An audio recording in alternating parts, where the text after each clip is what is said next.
So we got him to sing on it, and there was no band in the beginning. And we thought we'd do it in a Santana Slash style vein, where you just write a song, pick a singer, and do it that way. But eventually we realized that if we wanted to tour, we'd have to have a band. And that's why half the album is the beginning of the album. We had guest singers, and then we realized we should have a band so we can go out and play wonderful places like this. And that's why it's guest vocals and a band on this record. And then you had a second part. Let's see, the singers. Oh, favorite. It was a favorite thing. My favorite song. Or most fun song to play.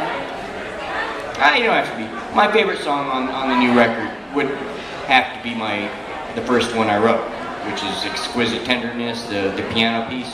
And it's my favorite just because I wrote it when I was, I think, 13 or 14. Never knew what to do with it. It wasn't an Ozzy song. It wasn't a Badlands song. It's not a rock song.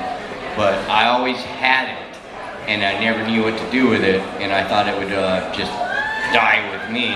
So being able to put it on this record at the end of it as a closure means a lot to me. So I would say that.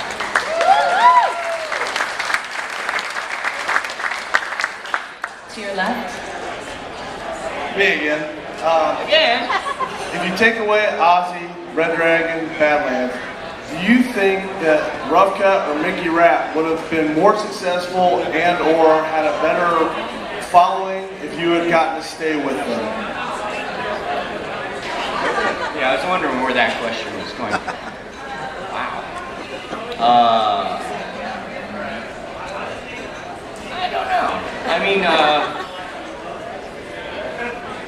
not necessarily. Would you and Warren have worked well together? Well, the thing is, it wouldn't have been me and Warren, because Warren took my place in Rat. So, if it had been me and Warren, yeah, that would have been awesome. Actually, now that you bring that up, we've always talked about maybe doing something together. Because ever since back in the LA days, when we lived together and we'd stay up all night playing guitar, we'd come up with some really cool stuff. And we're both, basically the same level, which is excellent. And we would come up with some really cool stuff, which has never seen the light of day. And we're both old and we don't even remember what we did. But that Rat, if it had been me and Warren, we'd have took over the world.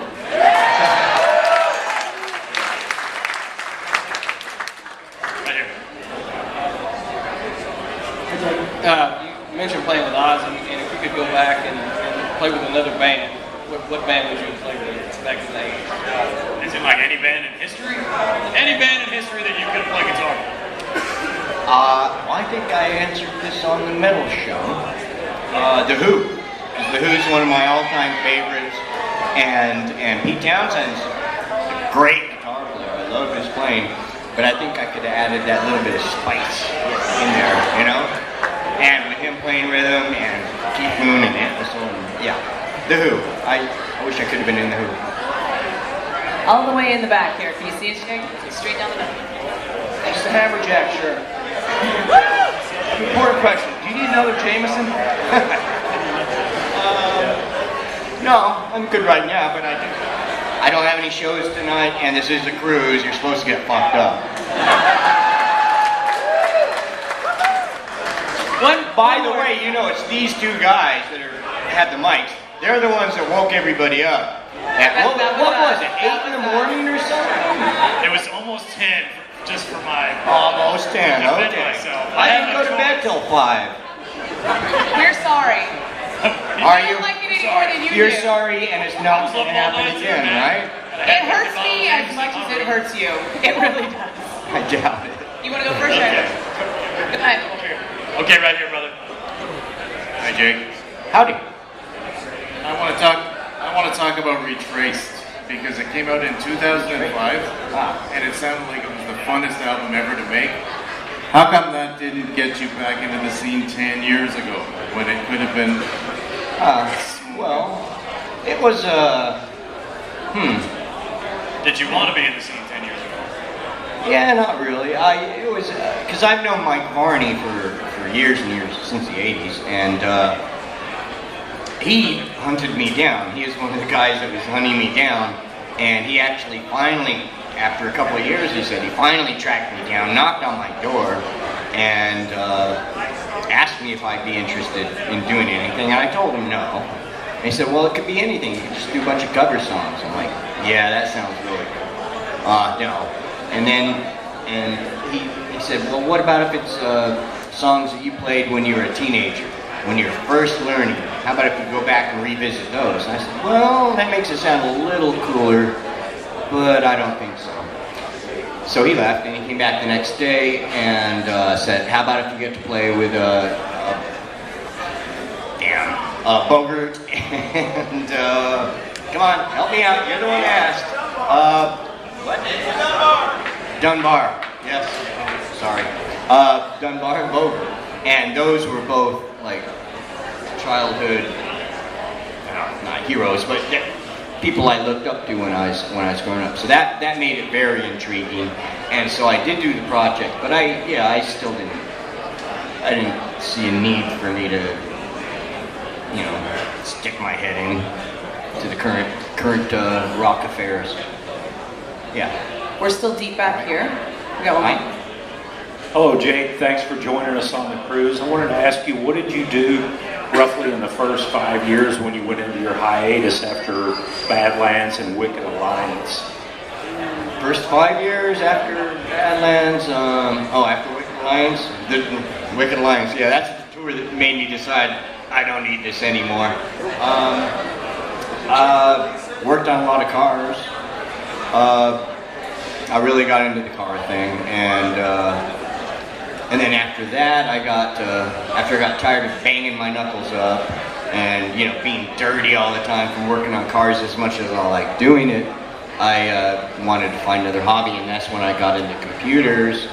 And I'd say about mid to late '90s, I really got into that, and I'd build them for people and hot rod them up so people could play games on them. But after that was almost the same thing as cars, because with old cars, you got to tune the carburetor up, you got a distributor, you got to fine tune the distributor, and it's a constant thing. You always have to fix something on an old car, and with computers, it's not fixing them, but it's updating them. And I got tired of keeping up with all the updates every 6 weeks, do this, do that, that. And so that's when I decided sitting on the couch and watching TV seemed like a really good idea. A lot less work. Over here on the stairs? To your Upstairs. Hi, how are you? First of all, I gotta tell you, love you. I have to tell you that. Badlands, freaking awesome band. Can you just tell me a little bit about how Ray was personally? I mean, he seems like he was a wonderful guy. He was very handsome. I can tell you that.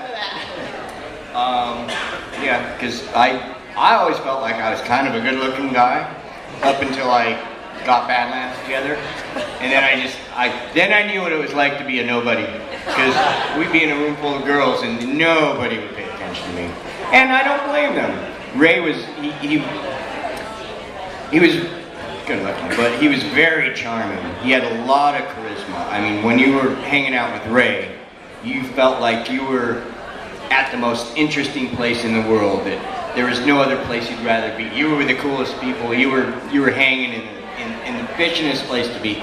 He made you feel like that, and that was a big part of Ray. He was just charming and charismatic, and he's the only singer.